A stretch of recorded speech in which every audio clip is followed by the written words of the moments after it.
কলকাতার আরজিকর হাসপাতালে তরুণী চিকিৎসকের অস্বাভাবিক মৃত্যুর ঘটনায় রাজ্য সহ আরামবাগ মহকুমা জুড়ে দোষীদের দৃষ্টান্তমূলক শাস্তির দাবিতে আন্দোলনে নেমেছেন সাধারণ মানুষ থেকে শুরু করে চিকিৎসক, নার্স সহ বিভিন্ন স্বেচ্ছাসেবী সংগঠনগুলি। আন্দোলনের ঝড় এসে পৌঁছেছে হুগলির আরামবাগেও। দোষীদের শাস্তির দাবিতে পথে নামছে সাধারণ মানুষ। বৃহস্পতিবার আরজি করের ঘটনার প্রতিবাদে এবং তরুণী চিকিৎসকের মৃত্যুর শুভেচ্ছা চেয়ে পথে নামল আরামবাগ বিসিডিএ পরিবার ও আমরা সকলে। এদিনের মিছিলে তরুণী চিকিৎসকের মৃত্যুর সুবিচার চেয়ে সাধারণ প্রতিবাদী মানুষ স্লোগান তোলেন। মিছিল থেকে বিচার যত থমকে রবে, আওয়াজ তত তীব্র হবে। এদিন প্রতিবাদ মিছিলটি আরামবাগের বসন্তপুর মোড় থেকে বেরিয়ে গোরহাটের মোড় হয়ে শহর পরিক্রমা করে। আজকের বিষয় হচ্ছে যে আমরা আহ্বায়ক Bengal chemist and druggist association, আমরা আরামবাগ শাখার পক্ষ থেকে যে আরজি করে নির্যাতিতার দ্রুত বিচার চাইছি এবং যে অপরাধী তিনি যেন সরকার ধরা পড়ে এবং তার সঠিক বিচার হয়। এর জন্য যদি কোনো আমাদের আইন সংশোধন করতে হয় তাও করা উচিত। তার কারণ ধর্ষণের শাস্তি সর্বোচ্চ হওয়া উচিত। সেটা না হলে উত্তরোত্তরের ঘটনা ঘটতেই থাকবে। আমরা যতই হাহুতাশ করি, এটা নির্মূল করতে গেলে সেখানে সরকারি আইনের একটা ভূমিকা আছে। কাদের পক্ষ থেকে এই র্যালি শুরু হয়েছে? এটা আমরা শুরু করেছি, আমরা আনন্দময় লজ ওইখান থেকে সামনে থেকে শুরু করেছি। বিসিডিএ আরামবাগ জোন এর আহ্বায়ক, এছাড়াও আমাদের সঙ্গে পা মিলিয়েছে সেলসম্যান ইউনিয়ন এবং রিপ্রেজেন্টেটিভ ইউনিয়ন, আইএমএ। আমরা সকলকে এবং যারা সমব্যথী, যারা মানবিক মানুষ, সংবেদনশীল মানুষ, প্রত্যেকেই আমাদের এই মিছিলে যোগদান করেছে। আমার নামও পরিচয়? আমার নাম অসিত কুণ্ডু, আরামবাগ বিসিডিএ সভাপতি আরামবাগ জেলা।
সবাই করছে। আমরা বিসিডিএর পক্ষ থেকে, আরামবাগ জেলার পক্ষ থেকে আজকে চিরতম সুবিচার চেয়ে এবং যাতে তাড়াতাড়ি বিচারটা হয় সেই জন্য আমরা আজকে রাস্তায় নেমেছি।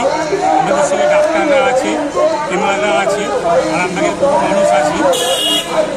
এতদিন হয়ে গেল তাও দোষীদের ধরা পড়ছে না, এতদিন হয়ে গেল তাও দোষীদের ধরা পড়ছে না, এই ব্যাপারে কি?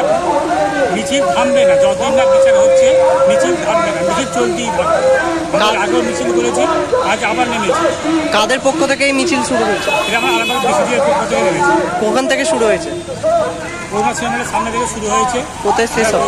মোড় দিয়ে হয়ে, বাজার দিয়ে হয়ে, আবার হসপিটাল মোড়ে এসে নেরাজ স্কয়ারে এসে শেষ হবে।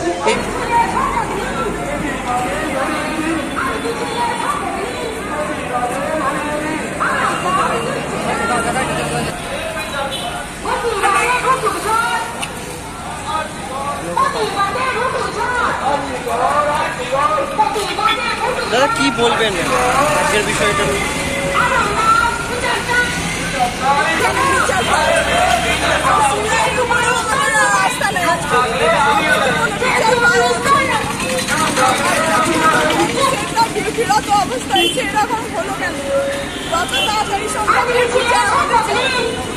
তাদের পক্ষ থেকে আজকে প্রতিবাদ মিছিল করছে।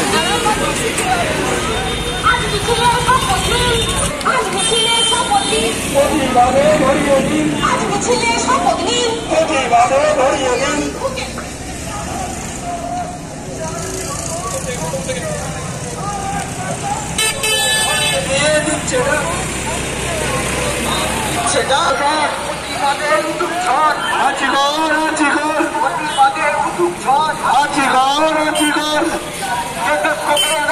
প্রতিবাদে ভরিয়ে দিন, আজ মিছিলে শপথ নিন, প্রতিবাদে ভরিয়ে দিন।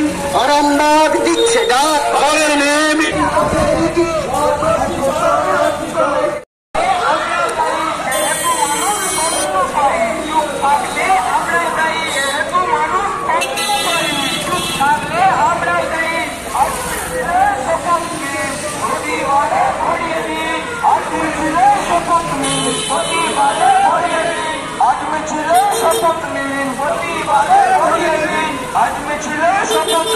প্রতিবাদে ভরিয়ে দিন। আরামবাগ দিচ্ছে ডাক, আরামবাগ দিচ্ছে ডাক, আরামবাগ দিচ্ছে ডাক, আরামবাগ বেশি দিয়ে দিচ্ছে ডাক।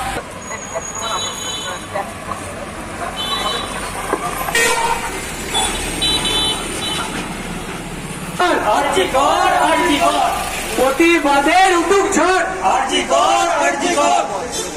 প্রতিবাদের উটুক ঝড়, বিচার যত থমকে রবে তত তীব্র হবে,